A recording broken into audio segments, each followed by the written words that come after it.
안녕하세요. 네. 자, 오늘도 학교 염원을 담아서 자, 하루에 한 걸음씩 천천히 가보자고요.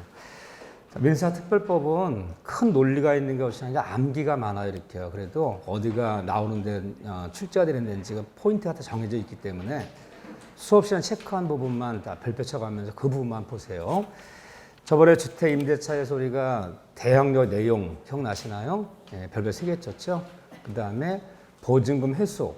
우리가 보증금 회수란 말을 다른 말로 뭐라 표현하죠? 보증금 회수. 우선 변제권, 확정일자.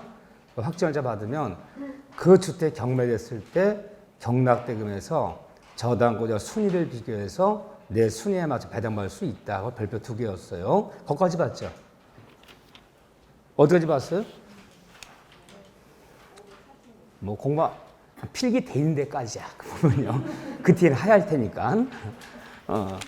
아마 내 생각에는 549쪽 거기까지 뭐 많은 판례가 쏟아지는데 그 신경 쓰지 마세요. 이렇게. 우리 전문가 아니니까. 아마 우선면제권까지 본 것 같은데. 아니면 대항력만 봤나요? 확정일자 안 봤어요? 봤잖아요. 봤죠. 그러면 어디냐 오늘은 550페이지에 소액보증금의 최우선 변제. 자, 여기 별표 하나만 치세요. 이거 굉장히 중요한 파트인데 최근에 어쨌든 최우선 변제권 출제 비중은 빠져요. 왜 그러냐면 주택임대차가 최대치 많이 나왔자 두 문제인데 항상 대항력을 하나 물어야 되고 작년에는 개정된 부분이 있단 말이에요. 갱신청구권 2+2 2년에 한해서 갱신청구할 수 있다. 새로운 제도 도입되면 반드시 거기를 물어요. 근데 어쨌든 최우선 변제는 최근 10번 본 시험에서 2번밖에 안 나왔지만 중요한 개념이다 그래도. 자, 별표 하나 치시고. 자, 우리가 요거를 뭐라 표현하느냐. 주택임대차 최우선 변제권이다. 요렇게 표현하기도 하고 같은 말이에요. 시험 문제 풀 때 소액보증금이다. 요렇게 표현하기도 하고. 자, 어떻게 나올지 몰라요. 지문이. 또 최우선 변제권을 보증금 중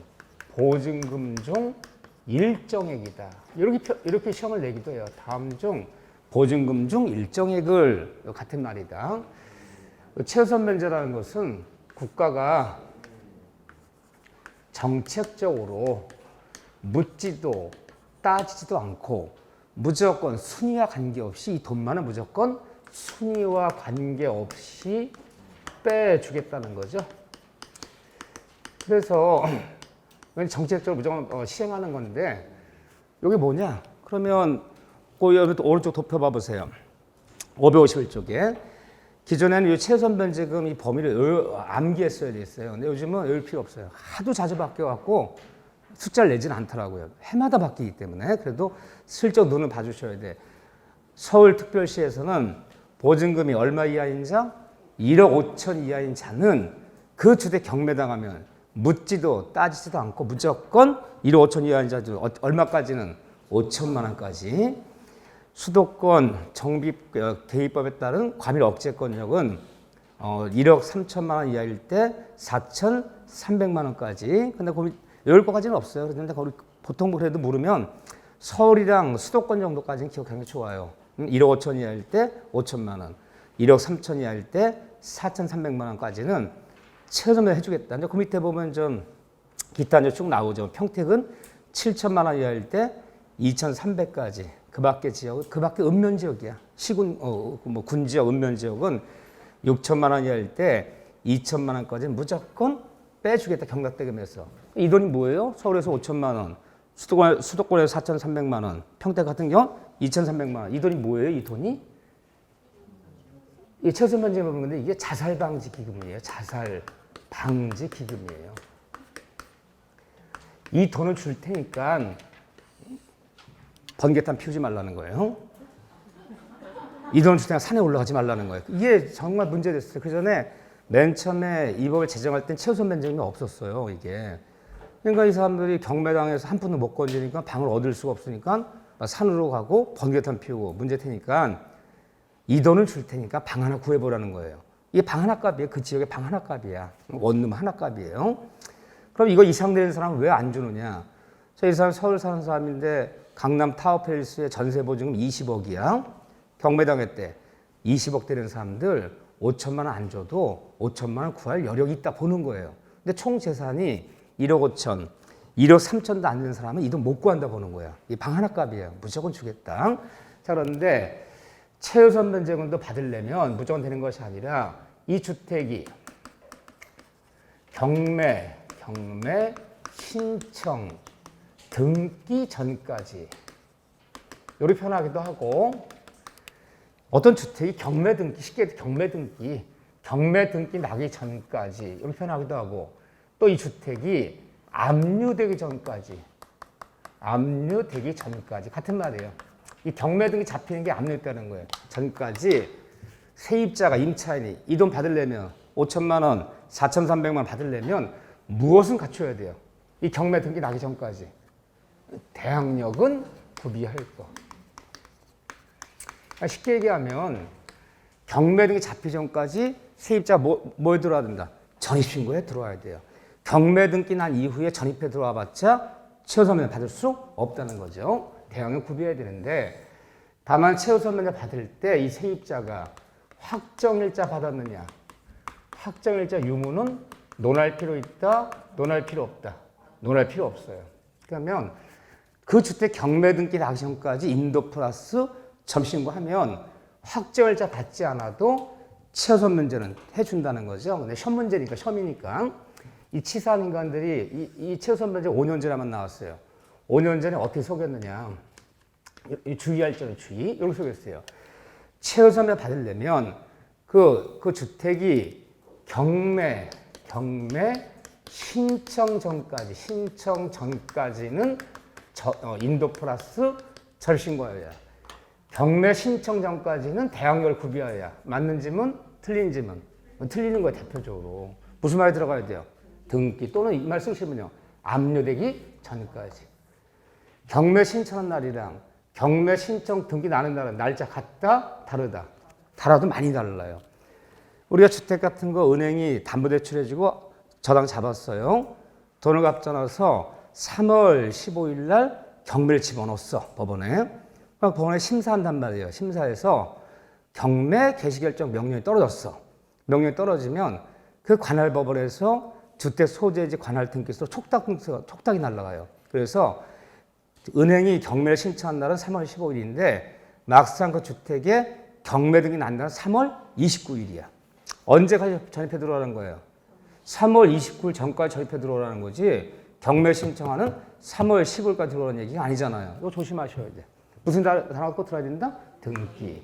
이 말 쓰기 시작되면 압류되기 전까지. 두 번째. 그러면 이제 기준이 이제 서울에서 1억 5천, 수도권에서 1억 3천인데 이 금액은 계약 당시의 금액을 기준 삼는 것이냐, 이걸 기준 삼는 것이냐, 아니면 계약 당시가 아니라 경매 당시 보증금이 기준이냐, 어디 기준이냐는 거예요. 자, 이럴 수 있잖아요. 처음에 2년 전에 이 원룸 투룸 얻을 때는 내가 서울이야, 서울.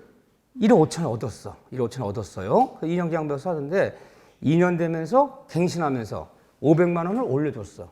현재는 처음에 계약할 때 1억 5천이었는데 현재는 500 올려줬어. 1억 5천 5백이야. 그 올려주고 1년 더 살았는데 그냥 최초 계약에서 3년 된 거죠. 그러니까 이 주택 경매 들어온 거예요. 그러니까 내가 최우선에 해당되면 그 1억 5천 5백 중에서 5천을 먼저 받고 나머지 못 받은 돈 1억 5백은 확정일자 찍어놨다면 그 순위에 맞춰서 배당이 될 수도 있고 안 될 수도 있는 거잖아요. 그러면 그 최우선 면제금의 1억 5천은 계약 당시 기준이라는 겁니까? 경매 당시 금액 기준이라는 겁니까? 경매 당시 기준이에요. 내가 계약 맺을 때 1억 5천이었지만 500 올려줘서 현재는 1억 5천 5백이라면 최후에 해당되지 않는 거예요. 요 기준이지 요 기준이 아니라는 것도 이건 반전세라 그러잖아요. 자, 서울에서 아파트를 얻는데 자, 이 사람이 보증금 1억 원에 월세를 100만 원 내기로 하고 2년 계약을 맺었어요. 한 1년 살았는데 이 아파트 경매 잡혔어요. 그러니까 얘가 최우선에 해당되면 보증 1억 중에서 일단 5천 원 먼저 받고 못 받은 돈 5천만 원을 확정일자 찍어놨다면 순위에 맞춰 받을 수 있고 못 받을 수 있고. 자, 이 사람 최우선 면제 해당되는 사람이에요? 해당 안 되는 사람이에요? 괜찮아요. 뭐 우리 언제 꼭 맞췄나요? 그죠? 우리 반반이에요. 대답하면. 최우선 면제 해당된다 안 된다? 해당된다. 해당되기 때문에 5천만 원은 받을 수 있어요. 일단 순위 관계없이. 즉 주택에서는 보증금을 계산할 때는 보증금만 놓고 따지는 거지 월세를 합산하는 게 아니에요. 원래 이게 상가보법 같으면 월세 곱하기 이 100을 하면 이게 1억이 되는 거야. 그 얘가 2억짜리 되는 거야. 상가는 뭐든지 보증 계산할 때 월세를 플러스 시키는 거예요. 보증금에. 근데 주택은 뭐만 놓고 따진다? 보증금만 놓고 따지는 거지 월세를 합산하지 않기 때문에 최우선 면제 해당되는 거예요. 이런 것들. 세 번째, 다만 최우선 면제도 경락도 배당 받으려면 배당 신청은 필요하다, 필요 없다, 필요하다. 신청해 줘야 돼요. 이 배당 신청 종기일이라는 날짜가 있어. 배당 신청 종기 이때까지는 꼭 신청해 달라. 그것을 세입자한테 법원에서 알려준다, 안 알려준다? 알려줘요. 어느 주택이 경매 들어오면 그 관할 법원은 그 주택 주소지에 등록된 전입신고된 모든 사람한테 최고장이 날라와요. 등기우편으로. 언제까지? 날 딱 정해. 언제까지? 배당 신청하지 않으면 우선 면제권 처음에 못 받으니까 주의하셔라. 알려줘. 그 날짜까지 배당 신청은 해줘야 돼. 가만히 있으면 안 준다. 배당 신청 했어. 했더니 자 서울에서 1억 원이었는데 5천은 일단 떨어졌어. 최우선 면제금으로. 근데 이 보증금, 이 최우선 면제금 수령 이 5천만 원 수령하려면 어떻게든 내준다. 법원에서는 내가 최우선에 해당돼서 순위와 관계없이 보증금 1억 중에서 5천은 일단 배당이 떨어졌어. 이렇게요. 그럼 받아가야 될 거 아니에요. 그럼 우선 면제, 최우선 면제금이 배당이 떨어지면 이 보증금을 수령하려면 어떻게 내준다? 집을 비운 사실을 입증하는 서류를 가져와야지 그나마 최우선을 주는 거예요. 이것을 누구한테 받아오라는 거예요? 일단 우선 면제라는 말, 최우선 민법 어딜 배우든 뭐 저당권을 배우든 유치권을 배우든 주택임대에서 배우든 상가를 배우든 우선 면제권이 이 말이 떨어진 순간 이 목적은 뭐다? 경매. 경매가 아니면 쓰는 용어가 아니야. 그러면 최우선 우선 면제가 경락 받아오려면 누구한테? 경락자에게 이걸 받아와야 돼요. 경락자가 집을 이사가지 않았는데 써줄 리가 만무하잖아. 이 법원에 가면 인도 사실 확인원이라는 양식이 있어. 거기에 경락자의 도장을 받아와야 돼. 이렇게요. 집을 비우지 않고는 최우선 면제금도 받을 방법이 없는 거죠. 이렇게요. 그렇지만 다음 같은 경우는 최우선 변제가 이게 제일 중요한 거예요. 최우선 변제가 안 되는 경우가 있어요. 자, 1억 5천 이하이더라도 1억 3천 이하이더라도 5천만 원, 4,300만 원 최우선 면제 못 받는 경우가 있어요. 최우선 면제 해당하지 않는 경우 그러면 교과서 2가지 나와 있는데 3가지를 아셔야 돼요, 여러분들은. 하나는 이 주택이 임차, 명령 등기난 주택을 그 이후에 들어온 임차인은 이 주택 경매됐을 때 비록 1억 5천, 1억 3천 이하이더라도 여기서는 최우선 면제금을 받을 수 있다, 받을 수 없다. 받을 수 없다는 거예요. 왜 받을 수 없느냐? 임차 명령난 주택은 종전 세입자가 2년기에 끝났는데 보증을 안 빼주니까 이 명령에서 내놓고 이사 나간 거란 말이야. 그럼 빈집이 현재 빈집이더라도 임차 명령난 주택은 압류된 주택 취급하기 때문에 압류된 이후에 들어온 임차인들은 최우선 면제 받을 수 없다. 그런데 임차 명령 주택 들어온 세입자가 최우선 면제는 안 돼요. 순위와 관계없이는 최우선 면제는 주장할 수가 없어요. 이건 안 되는데 임차 명령 주택에 그 이후에 들어온 세입자가 확정을 잘 받았어. 종전 세입자가 보증 안 빼준다고 명령 내고 이사 나간 집이야. 근데 굉장히 싸게 나왔어. 싸게 나와서 내가 2년 계약 맺고 들어와서 인도 플러스 절신고하고 확정을 잘 받았어. 확정을 받았다면 임차 명령자 주택 경매당했을 때 최우선 변제는 없지만 확정을 잘 받았다면 우선 변제권은 우선 면제권은 인정이 되는 거예요? 안 되는 거예요? 되는 거예요. 순위와 관계에서 빼주는 최우선 면제는 없지만 확정일자 받았다면 우선 면제권이 있어. 우선 면제권이 있는데 몇 등이에요? 꼴등이죠. 정전 세입자가 임차 명령이 내놓고 이사 나가면 2년 전에 전입일자와 2년 전에 확정일자 그대로 유지하고 있는 거야. 걔가 먼저 받고 남으면 내가 받는 건데 남을까요? 안 남을까요? 안 남겠지. 저당권자 있지. 정전 세입자 보증금 있지. 나까지 올까? 실효성이 떨어질 뿐이지. 어쨌든 임차명령 주택에도 확정을 받았다면 최우선 면제는 없지만 뭐는 있다? 우선 면제권이 있다라 표현하는 거야 그래도요. 이렇게 얘기하는 거죠. 자, 두 번째는 이 얘기죠. 나대지에 저당이 설정된 이후에 나중에 주택이 신축됐어요. 이 주택 얘기하는 거죠. 이 신축된 주택에 들어온 임차인들은 혹시 이 다음에 잘못돼서 토지 건물이 다 같이 일괄 경매했더라도 어디에서는 토지의 경락대금에서는 단돈 10원도 최우선 면제 받을 수 없다는 거예요. 자, 어떤 경우냐? 이 경우에 의외 주택이 없었어요. 자, 대지 소유자 갑이야. A라는 사람이 얘한테 돈 5억 빌려주고 토지를 저당 잡았어요. 저당 잡은 게 언제나 2019년이야. 저당 이후에 나중에 저당료 토지 후에 토지 소유자가 주택을 원룸을 신축했어요. 이게 2020년이야. 여기 세입자들이 쭉 들어왔어요. 원룸이에요. 쭉 들어왔는데 2022년에 돈을 갚지 않으니까 A가 경매를 실어요. 경매요. 이때 A는 경매 신청 어떻게 하나요? 나대질 때 저당을 잡았다가 저당의 토지에 나중에 건물이 신축돼 버리면 토지전과 A는 토지만을 경매할 수도 있고 토지를 다 같이 일괄 경매할 수도 있고 그렇게 배웠잖아요. 근데 토지만 경매하면 경락이 될까요? 안 될까요? 안 된다고. 그러니까 일괄 경매 집어넣었어요. 집어넣었더라도 건물에 이 경우는 이 세입자들은 건물의 경락대금에서만 최우선 면제 받아야지 토지의 경락된 단돈 10원도 여기는요 최우선 면제 주장할 수 없다는 거예요. 왜? 이 경우까지 여기 돈을 받아가 버리면 토지 저당권 A는 받을 돈이 있어 없어요? 없어. 내가 잡을 땐 주택이 없었잖아요. 그 충분히 빌려줬는데 그 빌려준 토지 위에 건물을 원룸을 한 20개 짓더니 주르륵 다 세입자 들어오더니 최우선 면제금이 뭐 1인당 뭐 2천 뭐 얼마씩 해서 한 4억이 넘는다는 거야. 받을 돈이 없어요. 그래서 이 경우만은 어서만 받아라. 건물에서만 받아야지. 토지의 경락되면서 한 푼도 최우선 면제 요청할 수 없다. 어떤 경우요?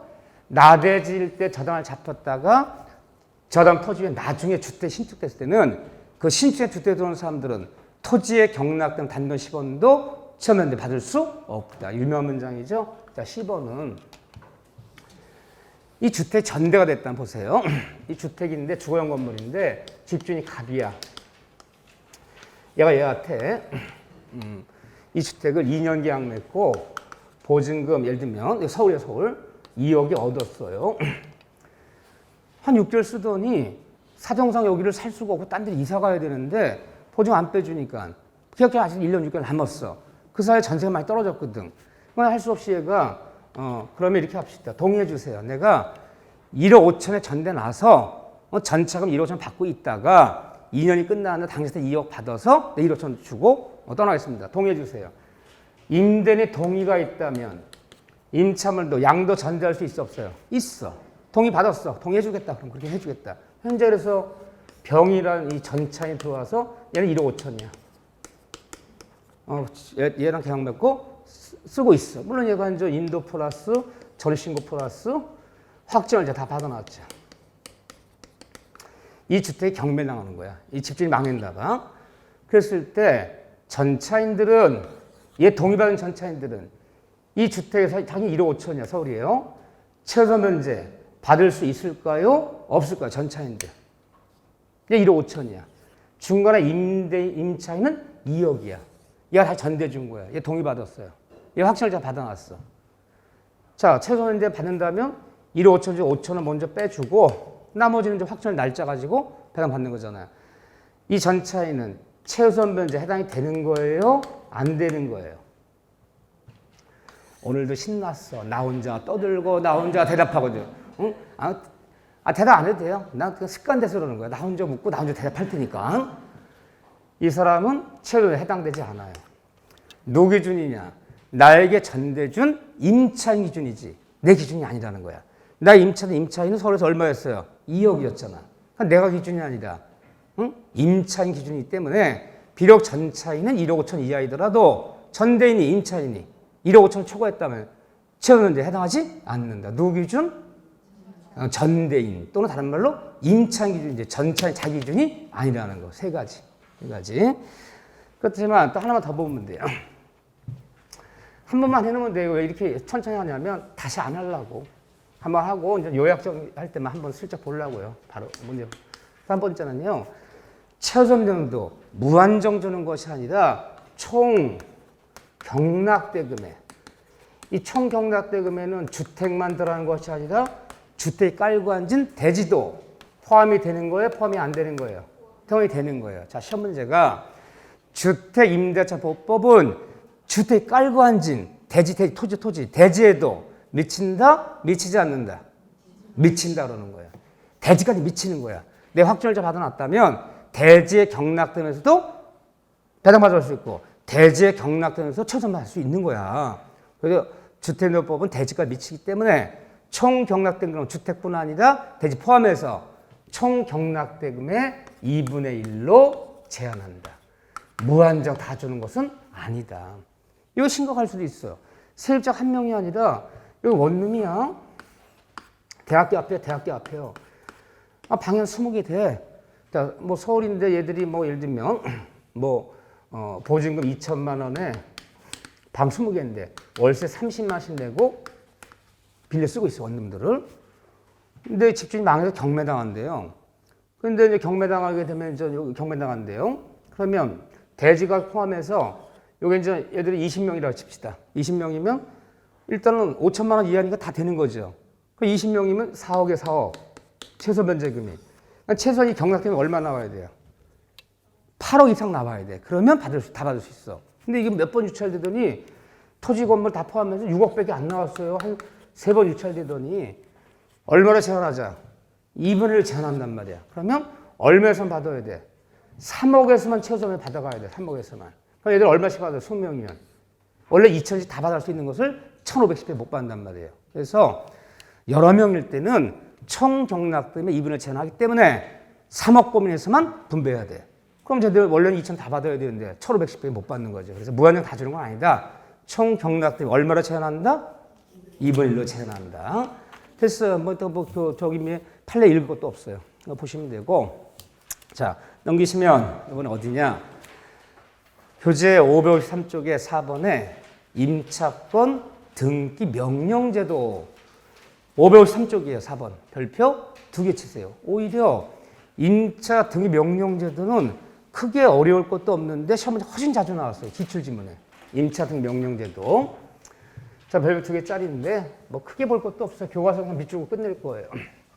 자, 주택임대차에서 상가임대차에서 임차 명령 등기 제도는 언제 이용하는 거예요? 일단 임차 등기 명령 등기 제도 이 신청은 언제 받았느냐? 임대차 계약이 그렇죠. 계약이 종료한 후에만.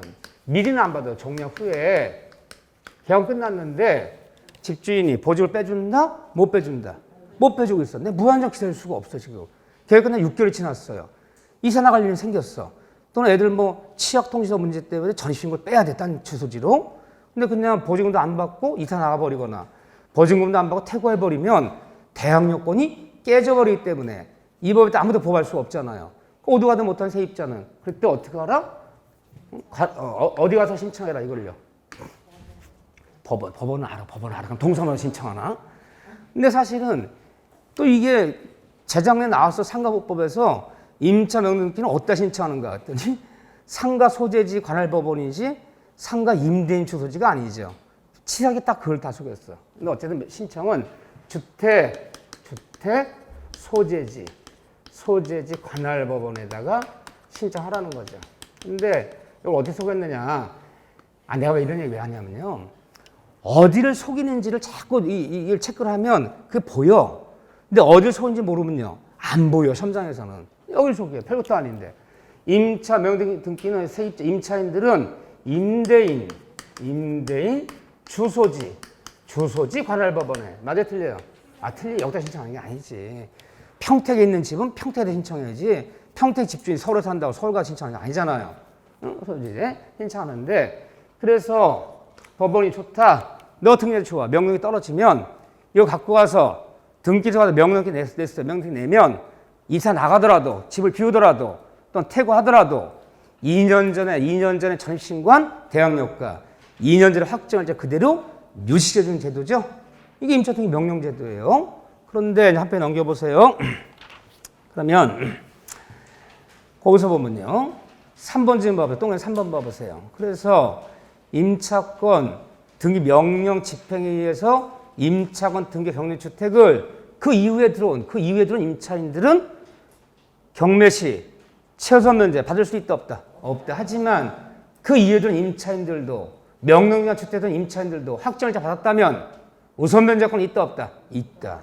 꼴등이지만 최우선 면제 안 된다는 거지 우선 면제가 또 안 된다는 얘기는 아니에요. 조심하시고. 네 번째 아무것도 아니야. 임차인은 그 임차권 등 명령 신청 및 그에 따른 관련해 소요된 비용을 이 다음에 임대인에게 이거 임대 명령 신청하면 등록세 내야죠. 뭐 내야지 등기 비용도 들고 법원에 뭐 신청하면 뭐 인지 붙여야 돼요. 받을 수 있다 없다? 있다. 자, 5번 지문이 특이한 거죠. 하나 체크해서 밑줄 놓으세요. 금융기관 등은 임차를 대신해서 대의하여 임차권 등 명령을 신청할 수 있다. 왜 금융기관이 다 나오고 난리요? 2년이 끝났어. 보증을 못 빼줘. 근데 임차는 신청 안 해. 근데 은행이 쫓아가서 신청하겠다는 거야. 무슨 전세대출 해주잖아. 전세금 대출. 전세대출은 은행이 대신해서 임차명령을 신청할 수 있다. 그거 특이하죠. 그 다음에 오른쪽 페이지 봐보세요. 오른쪽 페이지. 그것만 체크하면 되고. 이번에 보면 메뉴에 있어요. 판례. 임차권 제목만 밑줄 보세요. 임차권 등기 명령에 의해서 임차권 등기를 한 임차인이 배당 요구 없이도 배당 요구하지 않아도 경락도 배당할 수 있다 없다? 있다. 이거 참 특이해요. 배당 신청이 필요 없어요. 필요 없는 채권이다 그래요. 이 법원에서는요. 어느 주택 경매됐을 때 최우선 면제권인가 우선 면제권인가 신청 안 하면 안 줘. 근데 임차 명령 주택만은 그 세입자가 그 주택 경매당했을 때 배당 신청하지 않아도 알아서 빼준다. 어떻게 알고요? 법원이. 임차 명령 냈을 때 거기 날짜와 액수가 다 적혀 있어요. 그래서 임차 명령 임차인들은 그 주택 경매당할 때 배당 신청이 필요 없다. 알아서 빼준다. 그 다음에 네 번째 거 이제 옆에 있는 거 하나 체크하면 되겠네요. 우리 교재에 보시면 550쪽 오른쪽 봐보세요. 기출. 조그만 글씨. 다 아는 얘기예요. 임차 명령된 주택에서 집주인이 임대인이 보증물 빼주는 거야. 세입자 임차 명령된 말소를 시켜주는 것은 서로 동생변이다, 동생이 아니다. 동생이 아니다. 뭐죠? 보증금 반환이 무조건 선행이다. 보증을 먼저 빼줘야 나중에 그 명령 말소 시켜주는 거지. 임대인이 임차권 반환과 임차 명령 말소 필요해서 교부를 동시에 취소하면 안 된다. 보증 반환이 무조건 뭐다? 선행이다. 다 됐네. 그렇지만 임차 이거 의외로 기출지문 여러분들이 기출문 7년치 풀어보면 임차 명령 얘기는 아무것도 아닌데 자주 나와요. 지문에 기출지문에 최우선 문제도 훨씬 자주 나와요. 기출지문. 일단 이거 말면 되죠. 그런 다음에 그 교재 페이지 555쪽에 무슨 큰 논리가 아니니까 저는 중요한 내용 알려주면 되니까 전속기간의 보장 별표 몇 개? 3개. 여기 별표 3개예요. 그러니까 제가 주택임대차에서 별표 3개 친 부분은 두 군데야. 대항력과 요번에 신설된 부분이 있기 때문에 전속기간의 보장. 두 파트는 별표 3개다. 이렇게 두 문제 할 확률이 7, 80%예요. 자, 한 페이지 넘겨보죠. 뭐 우리 다 아는 얘기니까. 주택임대차는 아무리 기간이 짧게 정해도 최단기가 몇 년이다? 2년은 버전이다. 그러면 주택 임대계약 맺으면서 세입자가 1년계약 맺어서 1년계약. 주거용 건물인데 자 1년계약 맺었다면 임차인은 세입자의 임차인은 어떻게 할 수 있다? 그렇죠. 2년 미만 계약 맺었을 때는 임차인은 선택할 수 있어요. 미만 계약 맺었더라도 최단 기간 2년을 주장해서 2년 살아도 되고 1년 계약 맺은 대로 미만을 주장한다는 거야. 그 미만을 주장해서 1년이 딱 끝나는 날 보증금 빼주세요. 할 수 있어 없어요? 있어. 이 선택권이 있어. 임차인은 2년을 추천하지 않고 미만을 추천해도 무방하다. 하지만 2년 미만 계약 맺었을 때 임대인은 1년을 미만을 주장할 수 있다 없다? 없다. 여기 이제 편면적 강행규정. 임차인에게 무조건 유리하게만 해석한다. 그렇죠? 그래서 미만 때는 임대인은 미만을 주장할 수 없다. 하지만 임차인은 미만을 선택할 수도 있다. 두 번째는 주택임대차에서 법정갱신제도예요. 여러분들이 이 법정갱신제도는 기존에도 있었어요. 이 법정갱신 말고도 이제 뭐가 신설됐나요? 재작년에 갱신청원권제도. 이건 없었던 거죠. 이건 있었어 기존부터. 그런데 세입자들이 원하면 2+2 2년까지는 갱신을 청구하면 집주인들은 정단 이유 없이 거절할 수 없다. 그러면 주거용 건물은요. 주택임대차는 법정갱신도 있고 갱신 청구제도도 있고 그렇죠? 둘 다 있는 거 이제요.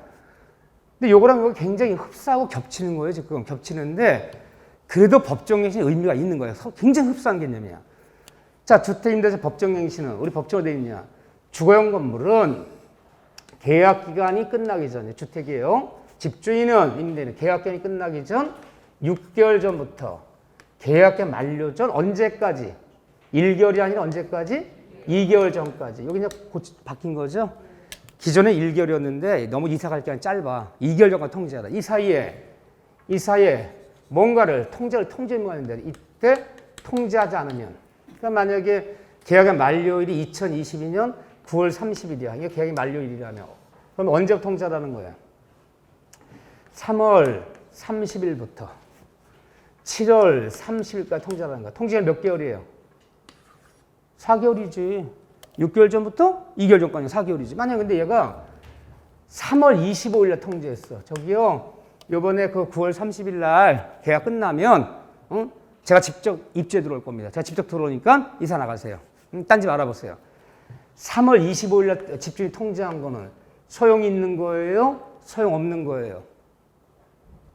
3월 25일에 통지가 왔어. 저기요, 2년 이번에 계약 끝나면 내가 직접 입주에 들어올 거기 때문에 뭐 갱신 청구건 뭐건 없다. 그게 아셔라. 그러니까 딴 집 알아보셔라. 라고 미리 말씀드립니다.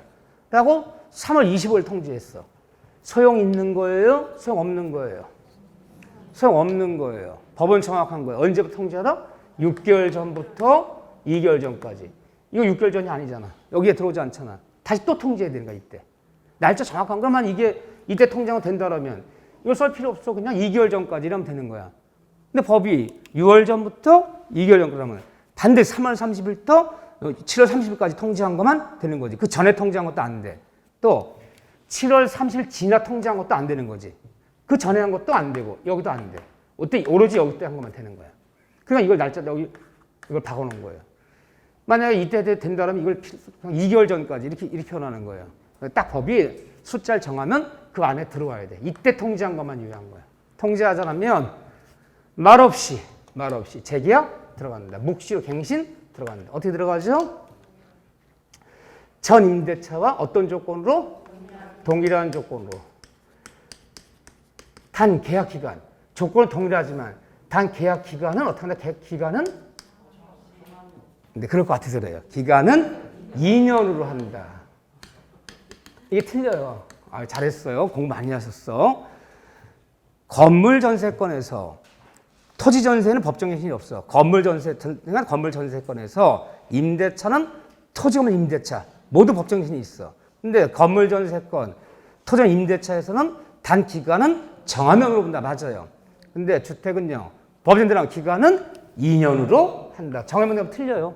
이 법정이기 때문에 잘 써줘야 돼요. 2년으로 하지만 이때 세입자 임차인은 또다시 선택권이 있는 거예요? 없는 거예요? 있어요. 말업체가 들어가면 다시 2년을 주장해서 2년 더 살아도 되고 살다가 2년을 채우지 않고 마음에 안 들면요. 언제든지 저 나갑니다. 라고 언제든지 꼭 2년 채우지 않고 해야지 통고할 수 있어 없어요? 있어요. 있는 거지. 꼭 2년 채우라는 것도 아니야. 법정에는 말없이 들어갔는데 6개월 만에 저 이사 나갑니다. 그럼 빼주세요. 할 수 있어 없어요? 있어. 선택해라. 그래서 임차인이 언제 해지 통고하면 통고 날라오면 임대인은 집주인이 통고 받은 날부터 몇 개월 유예기간 내에 빼줘라? 3개월의 유예기간을 보장해줘라. 전세 등기난 전세권은 양쌍방 나가세요 통제도 6개월 나간다 통제도 6개월 쌍방도 6개월 유예기간. 주택도 아니요 전세 등기 전세권도 아닌 일반 토지금 임대차에서는 법정에 들어갔을 때 양쌍방 언제든지 해지 통과할 수 있어. 나가세요라 통과하면 몇 개월 임대차는 6개월 나갑니다라 통지하면 1개월. 유예는 다 다르잖아. 전세권은 6개월 토지금 임대차는 1개월 주택은 3개월. 돈 빼주는 기간이잖아. 물론 여러분들이 고민할 건 아니야. 제가 이제 이런 것들은 이 다음에 다 정리해드려요. 이제 실력이 오르면 법정의 4가지 다 비교해서 한번 정리하고 무슨 부동매매 청권 다 정리하고 이렇게 배웠던 걸 한번 다 정리하는데 아직은 다 안 배웠잖아. 이거 세 번째예요. 자, 나간다는 몇 개월? 3개월. 이때 잘 봐보세요. 주택 임대차는 집주인 이때가 통지하는 법정에 들어가요. 근데 세입자도 나 2년 계약 끝나는 날 보증 빼서 이사 나가려고 그래. 그러면 세입자도 제가 안 맺으려고 그래요. 2개월 전까지는 통지하라는 거야. 누구한테? 집주인에게. 여기는 6개월 전엔 제한이 없어. 여기 6월부터 이사에 통지해야 돼. 하지만 세입자는 나가고 싶으면요. 2년 계약 맺는 날 제가 안 맺어요. 그러면 2개월 전까지 통지하면 돼. 저기요. 집주인 씨. 이사 나갑니다. 제가 안 맺습니다.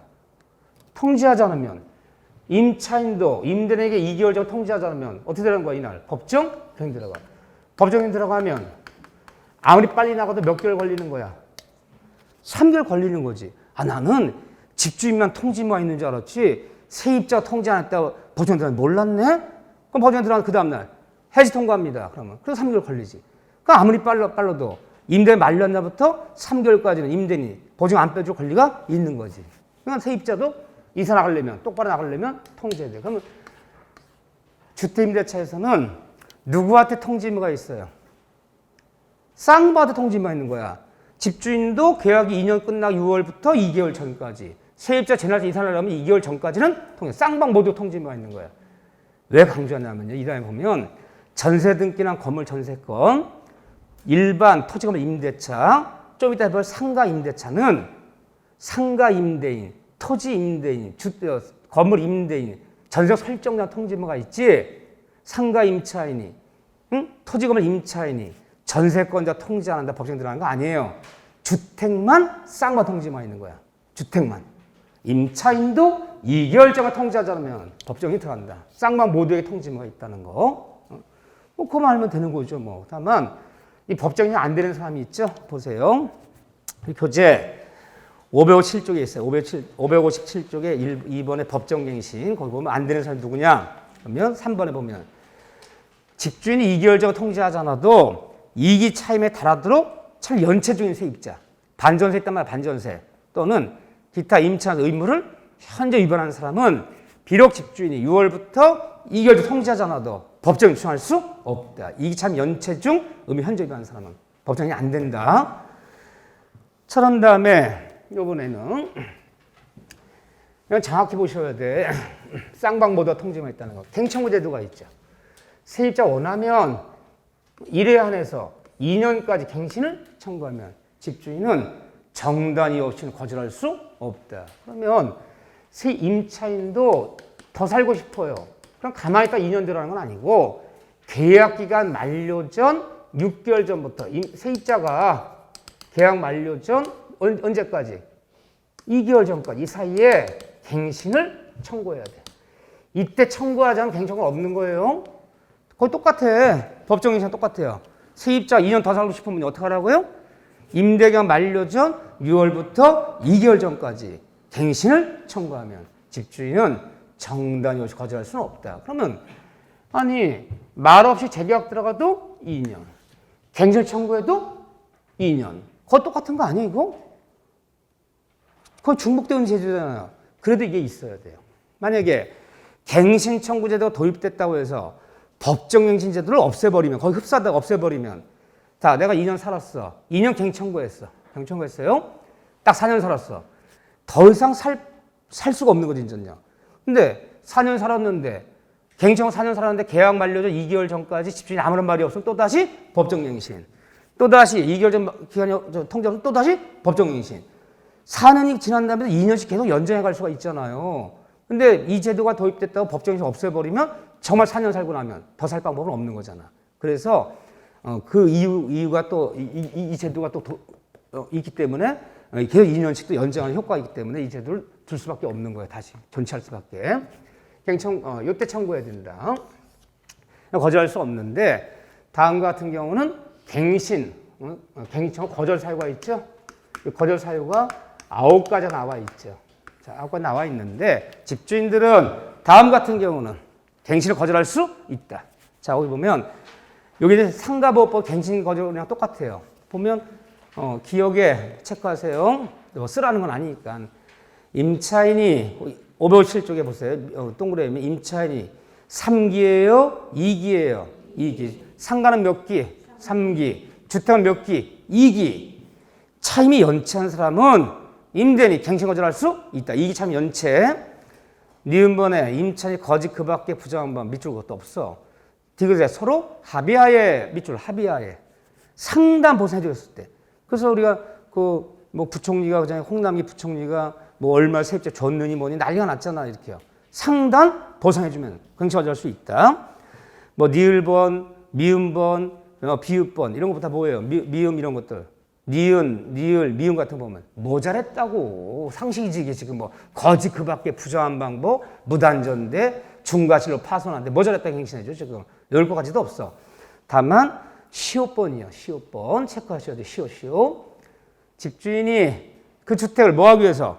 재건축하기 위해 대부분을 재건축하기 위해서는 갱신 거절할 수 있다. 있는데 재건축하기 위해서 철거하기 위해서 재건축하기 위해서 갱신할 수 있는데 다만 이 경우에도 똑같은 상가보호법이랑 이 경우에도 사전에 고지한 경우 A번에 사전 고지 A번에 있어 A번 그 A번이어야 되는데 그러니까 2년 전에 계약 맺을 때부터 이거 딱 2년만 살아야 됩니다. 2년 뒤에 때려 부실 겁니다. 재건축할 겁니다. 미리 계약 맺을 때 사전 고지한 경우 사전 고지하지 않아도 안전에 우려가 생긴 경우 장마 때 태풍으로 기울었어요.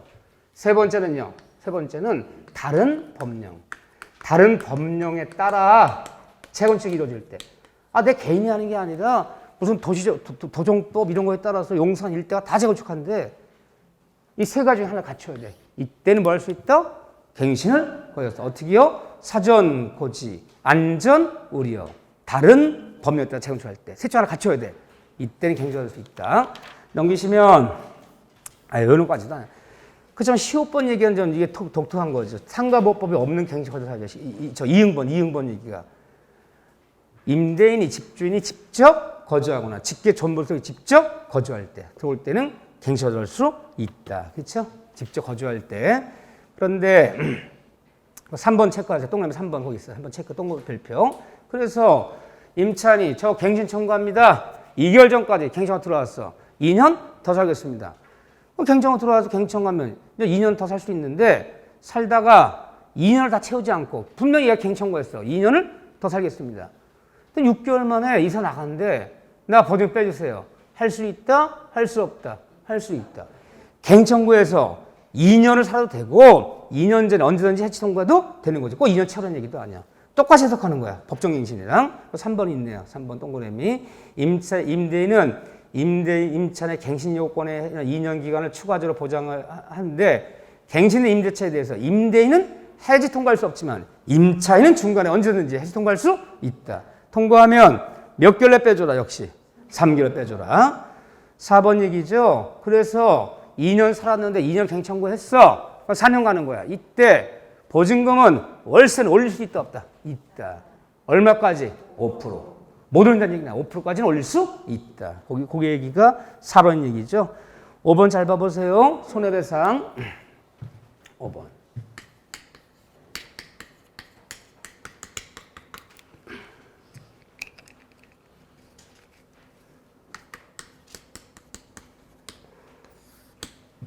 자, 어떤 소위 문제입니까? 그럼 갱신 거절 하여 중에서 내가 직접 거주할 겁니다. 직접 들어올 겁니다. 본인 직계 전속 비속이 직접 이사 들어온대. 그럼 갱신 거절할 수 있잖아. 그래서 임차인이 할 수 없이 울면서 떠났어. 그럼 직접 본인께서 임대인 본인께서 직계 전 비속께서 거주한다고 갱신 거절을 했는데 얘들이 들어왔다면 직접 들어왔다면 몇 년 살으라는 거야. 나 집주인인데 갱신 못 해줍니다. 나 직접 들어올 겁니다. 내가 입주할 겁니다. 갱신사유야. 들어왔어. 들어왔는데 한 1년쯤 살더니 1년 만에 다시 임대를 놔버렸어. 보증을 한 2억 올려서 임대를 놔버렸어요. 되는 거예요? 안 되는 거예요? 안 되는 거야.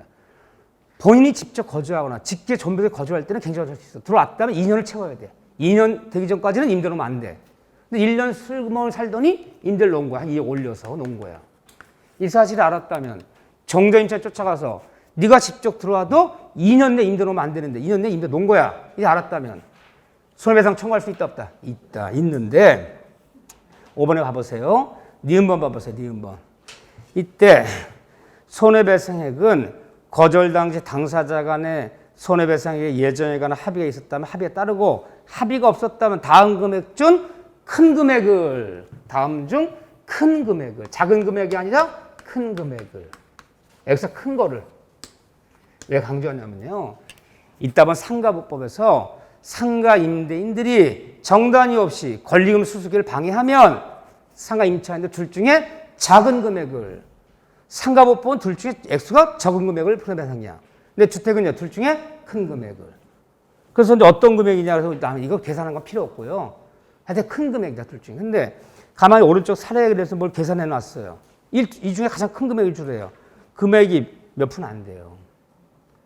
가만히 생각해 보면 뭐 900만 원 어쩌고 계산한 거 보면 중개 수수료 내가 갱신청구했는데 내가 직접 들어온다는 말하면 딴 집 얻었잖아. 그 중개 수수료 이사비. 그렇게 따지면 아무리 커도 1,000만 원 넘지 않아. 그래서 사람들이 나 들어올 거야. 들어오고 안 들어왔어. 안 들어오고 딴 사람 임대 놨어. 너 안 들어왔어. 너 의무반한 거야. 손해배상해줘. 해줄게. 그럼 뭐예요? 이사비 플러스 중개 수수료. 해주고 2억 올리는 게 낫지. 그래서 이 제도가 또 같이 처음에는 막, 모든 이제 임차인들은 안심하고 4년 살 수 있대. 그러더니 집주인, 나 직접 들어올 거야. 안 들어왔어. 너 손해배상해줘. 해줄게. 뭐? 큰 금액이 뭐야? 중개 수수료랑 이사비 정도야. 이거 부담하고 얼마 더 비싸 놓을 수 있잖아. 이게 유명무시가 돼버렸어. 액수가 너무 작아요. 어쨌든 둘 중에 큰 금액을 벗어나려고 할 수 있다. 큰 금액을. 직접 들어와도 2년 내에는 다시 임대 놓으면 안 되는 거예요. 저 얘기죠. 뭐 볼 게 뭐 있나 이거? 뭐 판례가 있나 뭐가 있나 이 정도. 그래도 봐주셔야죠. 개정된 부분이니까. 다음 볼 거 없고요. 10분 쉬었다가 상가보법 할게요. 상가보법.